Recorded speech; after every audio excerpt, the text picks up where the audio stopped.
What's up, Wolverine Nation? Welcome to Week 10 of Waiver Wire. I'm Jake Camejo. I'm Victor Torres. I'm Matthew Barturin. And this week we have another very special guest, Jack Costa. Welcome to the show, Jack. Thank you guys for having me. I'm ready to have some fun and talk some football. You know, we love doing that over on Waiver Wire, guys.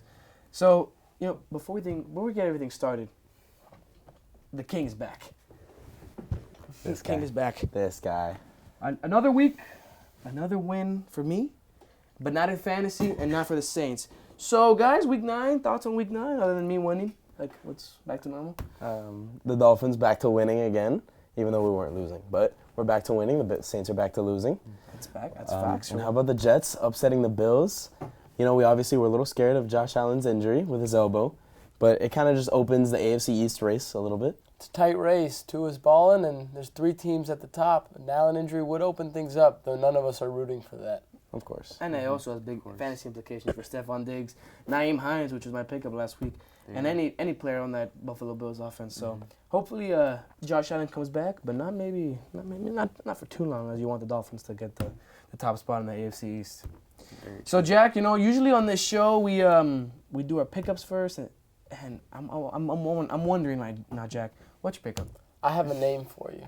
Terrace Marshall, wide receiver for the Carolina Panthers. He's been the number 2 receiver ever since Robbie Anderson got sent out of there. He's getting a large target share, a lot of air yards, and number 1, fantasy football, volume is key. You should pick him up before somebody else gets him because he's been getting a lot of touches in that offense. It's very good to see. I mean, obviously, I've always thought Terrace Marshall was a super good receiver. I saw him at LSU, and even being the wide receiver 3, he was a super valuable option for Burrow.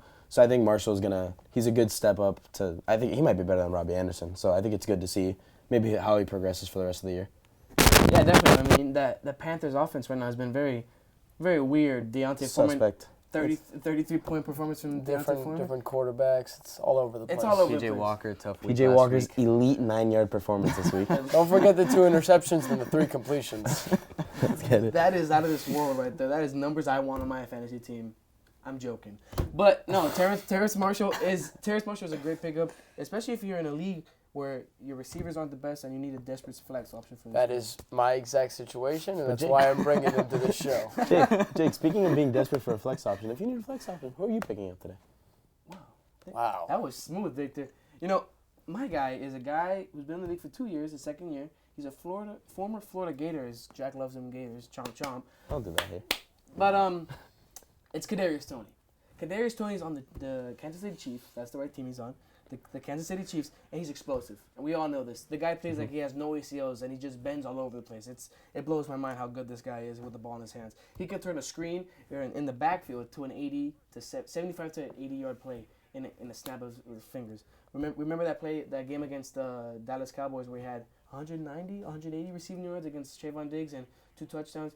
I mean, in this offense with Patty Mahomes, Andy Reid, he's going to be a Tyreek Hill replacement, and he's going to be the guy to take this receiving core from good. They have a good receiving core to maybe even to like one of the best in the league. Explosive and versatile. I promise you, Andy Reid will make that work every single time. He moves like nobody else, and he'll be making some numbers soon. He fits that scheme of just an incredible athlete who, give him the ball, he's going to make work out of it. I love it. Yeah, and his volume will only increase over the coming weeks. Yeah, he already saw 2 targets in his first game. He's been not even a week. Yeah, he had 2 targets for 2 catches and 12 yards in his first game, which is Nothing great. That's It's great. solid, I mean, yeah. he just got traded there for a 3rd-round pick. So They didn't give up a 3rd-round pick for no reason. I mean, yeah, they're gonna give him the ball. So when I heard the news on the tweet, I saw Adam Schefter tweet it. 20 seconds. I went straight to my fantasy waiver wires and I picked this guy up. And that's what you should do. Watcher, viewer, audience. I don't know who, but you should pick him up. Breaking the 4th wall. I am breaking the 4th one. I love it. Well, Vic, who's your pickup? So my pickup is the man who just mauled my Miami defense, Justin Fields.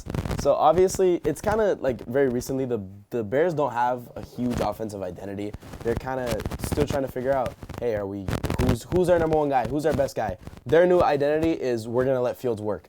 He's been spreading the ball out. They've been letting him run more. He's just kind of been super versatile. He had 42 points against the Dolphins, 4 total touchdowns, and most notably, 178 rushing yards, which is an NFL record. But Crazy. Rushing quarterback in fantasy is super valuable because it adds the passing aspect. Passing yards doesn't get you a whole lot more. You get the straight pure points out of rushing yards. And Fields is available in over 50% of leagues.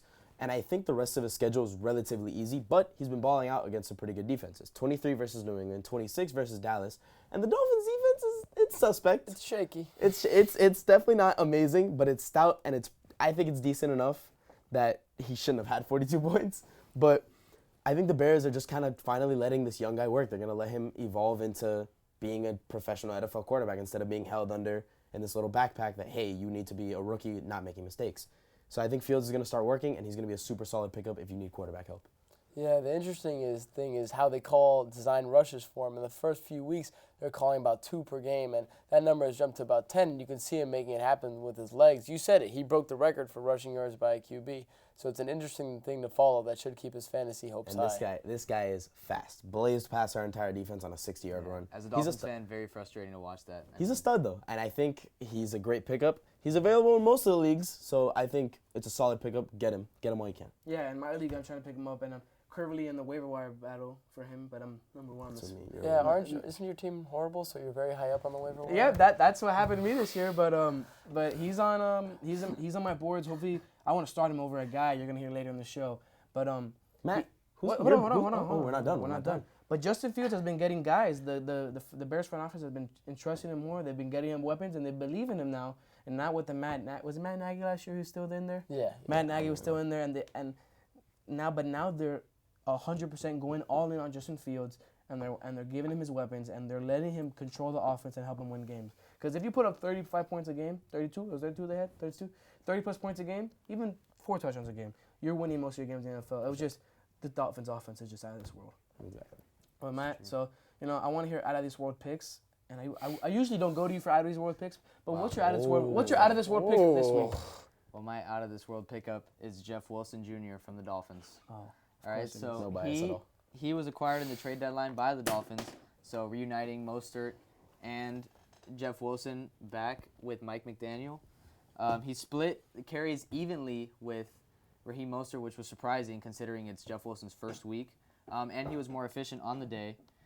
He's already familiar with Mike McDaniel's playbook, and he also faces a weak Cleveland run defense in Week 10, so I think he's set to have another breakout game like he did in his first game with Miami. I mean, I'm not surprised by this performance at all. I mean, last year Mike McDaniel in the committee backfield, and this year they get him at the trade deadline, and I mean Jeff Wilson already definitely knows his. I mean, this is very similar to last year's 49ers playbook, but last year's 49ers did not have Tyreek Hill and Jalen Waddle. But Jeff Wilson's gonna fit in right with his offense, which we saw this week. He's getting his targets, as we see right there in that amazing clip, and then he's also getting his rushing attempts, which. You want both for a fantasy running back. Volume, that's what we love here. We love the volume. We love the goal line touches. He might not be getting your goal line touches, but to be fair, the Dolphins. He's active in the receiving game, too. Yeah, that's very receiving important. touchdown, first game. Dolphins don't have that. We don't have that power back, and Jeff Wilson's a power back per se. So He's a big guy. He's a do-it-all guy. Maybe we'll give him the goal line touches, or Alec Ingold. Maybe I don't know. Maybe. Well, let's see what the Dolphins do with these upcoming weeks. Jack, we're talking about the Bears quarterback. Who's your pickup? I mean, who's your start? Who's your start this week? My start this week is actually built off the Bears quarterback, as Jake segued into so nicely. We have wide receiver Darnell Mooney. Bang. He had 8 targets last week against the Dolphins. He plays a bad Lions defense. Don't let Aaron Rodgers being bad overshadow how bad the Lions defense is just because they had one good game. And he had 7 catches, 43 yards, and a touchdown. He got the red zone targets. He got a lot of real targets. And really, with that offense developing from a low-scoring unit to a more high-scoring unit, he should be ready for a big week as a number 1 option, which I still do believe he is over Chase Claypool as he integrates himself into the team.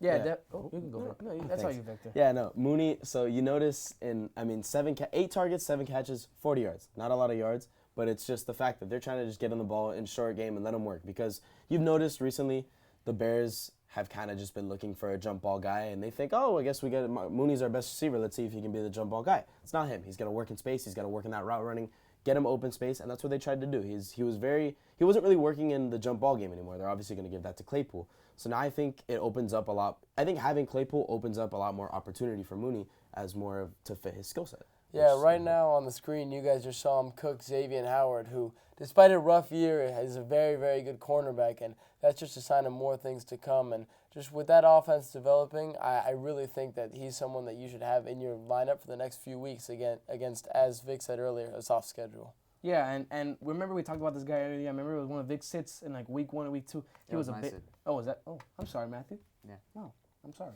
No, but remember we talked about him earlier in the year, and he was terrible. He didn't get a catch until what, week 2, week 3, around there. Nothing It for was a positive rough go yards, at that's it. for sure. I want to say he He had had one nega- catch in the first 2 He had weeks. negative yards at one point in the year, so it was rough. Very true. But this just shows us that the Bears are giving the ball to Justin Fields, as he says, and they're giving the ball to the playmakers, and they're trying to win. They're trying to actually win games now, which we haven't seen the Chicago Bears do in almost 2 years. So that's a great start. It's a great start. So, Jake, I'm going to take your job a little bit here.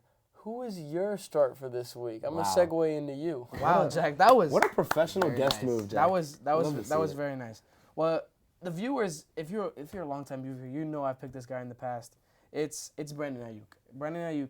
Now, I always talk about him. They give him the ball, line of scrimmage, and right here, trick play right here with Christian McCaffrey was just out of this world. And I'm starting him this week because not only is he a great receiver, he plays a bad Chargers defense, and his workload is going to go up until Deebo Samuel comes back, which we don't know how long Deebo's going to be out with that injury. And I'm not worried with George Kittle and CMC, Christian McCaffrey, because they're going to give this guy the ball because he's an athlete and he's going to make plays. Like Kadarius Toney is, but he's a bigger body than Kadarius Toney. And he's going to go down the field with the screens, with the crossers, with the post, with anything they give him the ball, and he's going to try to score, which I think he's going to score at least once a game.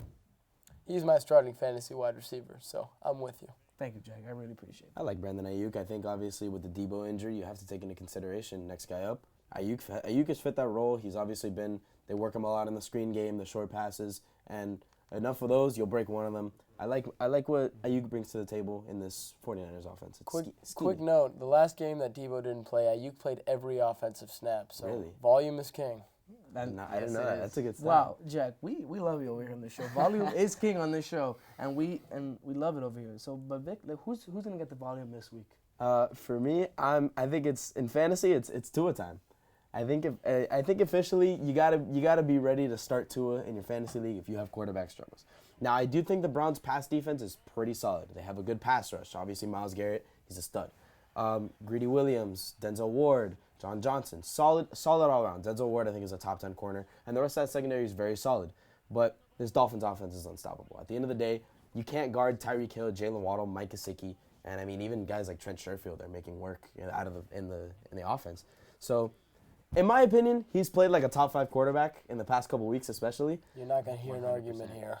Yeah, even from a Saints fan, he's been playing amazing. He had 29 points against the Lions, 24 against the Bears. Again, 2 very suspect defenses with solid secondaries, though. So I do think that just the way this offense is built, Tua is made to succeed. And if you are having a quarterback struggle and you have Tua just sitting on your bench because, why would I start Tua? He sucks. He doesn't suck. He's nasty. He's a good quarterback. And I think you have to be willing to start him if you're having quarterback trouble. Push I the could not narrative. agree with you more. Could not agree with you Push more. push the narrative. That's a good one. And I like it. I had Tua in my league when before the week 4 injury against the Bengals, and I cut him, and I'm regretting that. I'm regretting that And now I decision. have him. And now Matt didn't get him on the waiver wire. He traded for him, but Matt's lucky to have him as his starting quarterback right now. So Classic Jake fantasy decision. it is. I mean, 2-7. we talked about this last week. Jake Camaro drops a guy, goes off. Jake Camaro gets a guy, does terrible. So I mean, I don't know what's going on. Makes me feel good about my chances to win here this week. But if you want good chances to win, Matt should tell us who his start is I today. don't know about that. Well, my start's Cordero Patterson. 2 touchdowns in his return from injury. Very solid performance. Had like 13 carries. Very, very good performance. His workload is expected to increase over the coming weeks. Obviously, he's their RB1, and he had a very impressive performance in his first game back. And he faces a bottom 3 Panthers run defense this week. So I think combined with A recipe for success. yeah, definitely. The volume's there, the production is there, and the goal line touches are there. Goal line So, touches, amen. Well, as us Kyle Pitts owners know, the Falcons do not like to throw the ball. As well as us Drake London owners, it's been a little bit of a rough year in that department. So Yep. I like that Has pick, been. Matthew. I mean, and also we talked about the twin. He's a former receiver. He's a former receiver and a kick returner. Yeah. And he's active But in the pass game too. he's of course very active in the pass game. We saw a few screens here in this Chargers game, but he was a downhill runner. Did you guys see that highlight? I think it was Oh, yeah. Danny's Saw that. Drew Drew Tranquil. Tranquil? Drew Awesome. Tranquil. Yeah. He just hit a freight train, hit that hole, and he went in. And when you're on the goal line, you want a guy who just run over anybody in the NFL. Because And we love them goal line we love them. touch. I love them goal line touches especially. I love them. And when you get a guy who can run like that and catch the ball like that, it's like a unicorn. And I'm sad that we didn't get to see his former teams like the Patriots, Vikings, and Bears use him to his full potential like the Falcons are using him this year. You know, so I mean, hopefully Jack, we're talking about all these NFC North teams. You know, who's your sit? I'm going to tell you guys one thing. Everybody who's out here listening, do not start this guy. He will finish with under 10 points. You think he's going to have heavy volume? He probably will, but the offense he's in is so inefficient, you have to listen to me. Aaron Jones should not be started in fantasy lineups this week. I like it. 2 things, 3 things. I can name 4 things I'll tell you why Aaron Not Aaron one, Jones not should be- 2, not 3. Number 1, the Packers offense. It's bad. It's atrocious. It's a disaster. 9 points against the 9 points against the Lions. That just can't happen. Aaron Rodgers had not having a good year. More importantly, no weapons, no wide receivers. The whole focus is on Aaron Jones, and if they know that if they take that away, Sammy Watkins is not beating him downfield. Number 2, injury. Aaron Jones got hurt. I want to see how he practices throughout the week. It looks like he should play, but that doesn't mean the effects of that won't linger as he goes into the next week. Number 3, A.J. Dillon. He soaks up rushing volume. He's a big dude, and, he just takes more touches away from Aaron Jones on an already struggling year for him. Number 4, the Packers' offensive line. Speaks for itself. It's ugly. It's bad. It's ugly. It's bad. It's ugly. Look, Aaron Jones, even in his best games, has had modest fantasy performances due to the bad circumstances around him. He's playing a spectacular Cowboys defense. There's no reason to start him this week. And that Dallas Cowboys defense is spectacular. You know, I'd like There's to. on ESPN today. Oh wow, thank you. I would like to argue against you because Aaron Jones is my RB1 and he's been playing solid, but I don't think there is an argument or I guess there's your argument is valid is what I'm trying to say. You said it. There's literally nobody else poses a threat on that offense. You have the 2 elite level running backs and crickets all around. David Bakhtiari, is he even playing? Is he still hurt? Well, actually, did you see that Aaron Rodgers threw a pass to David Bakhtiari? You know what? You're right. which was intercepted. Yeah. He was wide open too. I mean, Yeah, Aiden Hutchinson made a great play right there. Unless David Bakhtiari decides to play slot receiver this week, there's no offensive threats in that Packers offense besides the 2 elite running backs. So I do like the set, Jack. Yeah. Thank you. Oh, no problem, Jack. And Warms my heart. we love making you feel better. So no, but this Packers offensive line, I mean, coming from a Saints fan, last week 24-0 against the Raiders, the O-line played amazing, and Kamara had how many points did he have, Matt? You had 43 fantasy points, and then this week they blocked terrible against. It's a good Ravens line. It's a good All right, solid for the Ravens play defense. calling, I've got to say, is really terrible. You have Kamara as your running back, and you give him 10 carries. How do or we always end up not in even this- 20 I don't. carries. I We try always to make end a up point talking here about and the Saints. someone We were goes on the off. I Packers. think that someone's over here, Matthew Barturin. Andy Dalton is your quarterback. I'm not saying the Saints are good. I'm trying to make a connection here, Matthew. If you let me do my thing. But this week they did not block good, and he had 9 fantasy points. And now he got targets and he got running yards. And this is like the Packers' offensive unit. Even if they block good, dude, they're still losing. They've just been bad They've all just year, been bad. man. They've just been bad, and they've been injured. What's the Elton Jenkins has been out for a few games this year. He's a very versatile offensive lineman, and I mean, dude, no one else on that line can block. So even with bad offensive line play, running backs don't do good this week. So Speaking of bad offensive line play, Jake, I think your Sid has a bad offensive line. He has yeah, a- wow. He is a horrible. He's a offensive horrible offensive line, actually. And, I brought him up earlier in the show. He played Corder Patterson last week, and my Sid is Justin Herbert. And Justin Herbert, we brought it up, bad offensive line. He has a bad offensive line. And 2, he plays a very good San Francisco defense, which, I mean, even though it's the Chiefs, they weren't top notch how they usually are. I think after the bye, they're gonna come back off. I agree with you 100%. They're gonna come off 100. They're gonna come off the ball and steamroll the Chargers here. And the offense hasn't been looking great. He's been throwing 2 picks, a pick a game, a fumble, and he's missing his receivers. I will say though, Justin Herbert had a great defensive performance where he forced the fumble the other day.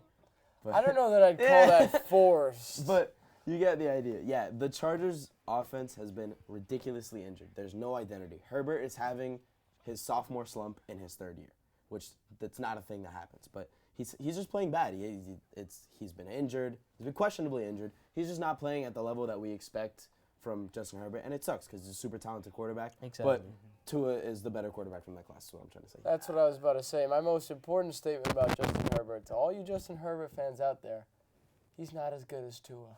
He's, you know, I'm not gonna make any arguments here, but especially with this bad receiver room. I mean, Joshua Palmer had like Josh Palmer had 19 points last week, which is bad. I mean, which is obviously, great. It's good. Okay, wait, it's good, but it's a problem that Joshua Palmer's It's taking just over. receiver one. If he's a receiver one, you're having Saints problems. If you're having Keenan Saints problems, you're bad. You're bad. In the It's always NFL. the Saints. It's Always. just Hey, the Saints have great always comes comparisons. back. You know. it's all. But yeah, Mike Williams and Keenan Allen not playing has evidently hurt him, and it's just hurting this Chargers offense. Herbert is not a good start. Against a stout Niners defense. Exactly, and Agreed. if you don't have anyone else, if you have a bad backup quarterback, you just hope for the best. Like Yeah. I do. Like I'm hoping for the best, unless I get Justin Fields, like Victor's pick up. But You are number one on the waiver wire. You are going to get Justin Fields. That's correct. You're 2-7. I'm praying I am. But Victor, you know, we're talking about, me and Jack have talked about our sits. Who's your sit? So I went with a triple quarterback slate this week. I'm sitting Kyler Murray. So he's played well per se, but I have stuff to prove this, like back up my sit. But this is just one of those gut feelings where I don't think he's gonna do too well. He's close to his mid-season disaster class, which it happens every year and it sucks. Kyler Murray's an elite quarterback, but he's just close to that disaster class. He's got a really bad track record versus the Rams. I mean, last year in the playoff game, he played terrible. It was embarrassing to watch. The Rams defense is still good. They just came off a really good game where they shut down Brady until the last drive of the game, which is Brady's specialty. But they didn't pull off the win, but that Rams defense still played very well. And obviously, I mentioned earlier, quarterbacks with that rushing upside are very valuable. Kyler Murray is a very good runner. He has not been running very well this year. He only has 2 games over 50 rushing yards, and only has 2 rushing touchdowns this year. So his rushing value has dropped significantly over the past couple years that he's been. So they forced him to throw more, which obviously I think Kyler's a very good thrower, but he's a better runner, and he's just not. He hasn't been hitting all the throws that he's used to making, and it's noticeable that the Cardinals offense has dropped off from Kyler, and most noticeably, Kyler Murray is 0-2 since Call of Duty Modern Warfare 2. I was about to bring it up. Kids, when your parents say, don't play video games, do your homework, It's because they want you to be it's good at because football. they want you to be good Win your fantasy football and win leagues. your leagues and win your games in the NFL. Kyler Murray, every year, I thought this was a joke, but then this year Modern Warfare 2 came out, and he's just been gaming. All game. Gaming instead of film. You That's can't what be it is. gaming. But That's why they put He that also, in his he also, contract. I will just say, he did just play a decent game against the Cardinals. He had a lot of yards. against the Cardinals? Against the Cardinals? Yeah. Against the the Seahawks. Against No. the Seahawks. He had a lot of yards. Didn't He get in the end zone. He also fought DeAndre Hopkins on the sideline. did not see He's that. been I don't know blowing if up you on the saw sideline. that. He also had some vulgar comments for Cliff Kingsbury this past Yes, he or did. week before. Yeah, against the Saints. But Which, it's always the Conflict. Saints. it's always the They didn't Saints, Always man. the It's Saints. always the Saints. But yeah, Kyler, talented player, just wouldn't start him this week. I have a bad feeling. Yeah, Matt, who's your sit this week? Well, my sit is Michael Pittman, the wide receiver from the Indianapolis Colts.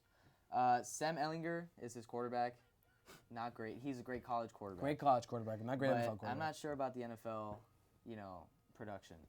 Last 2 games with Ehlinger at the helm, he only has 10 catches for 75 yards Yeesh. combined 2 games. So that's a starting receiver, expected to be a starting receiver caliber, now has dropped off with the change at quarterback. And more importantly, their coach, Frank Reich, got fired yesterday. Yesterday. And Jeff Saturday has been named his replacement. Who hasn't coached a game outside of high school football? That's the craziest thing I've Not ever really seen. sure what the Hey. what the motivation is, but damn, I forgot what I was gonna say. It's okay. Don't worry. Hey, but here, I'll try to help you here, man. These are the words that Jeff first say. I know how to coach. I know how to run a football team. Don't ask me how to cook meat. Oh, that's what he said. I remember what I was gonna say.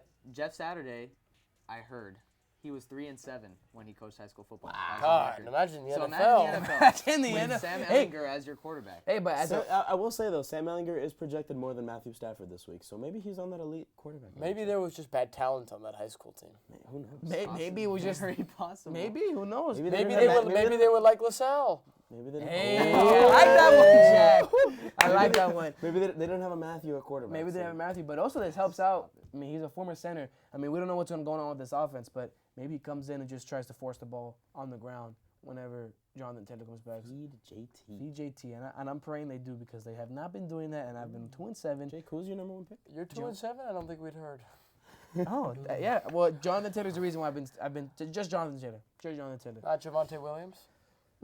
No, not yes. That's it. No, but maybe we don't know what's going on with this offense. Maybe he tries to keep going with this offense that they have this year, or maybe they try to go back to their last year's offense where they just try to run the ball and then occasionally pass the ball, run first offense. I mean, Pittman's a great receiver, very talented. We saw that last year. You know, throughout his career, he's been great. But you know, right now, It's not gonna cut it. offense is a disaster. So Yeah, in bad offensive line play, that whole offense is a mess. yeah. Guys, going into week 10, last words, last thoughts before we end the show. Let's get a Dolphins W. That's all I'm looking forward to right now. Let's get a guest picker win for me this Yeah, week. that'd be the first one this year. I mean, I'm I hope confident. I hope I'm you don't win. confident.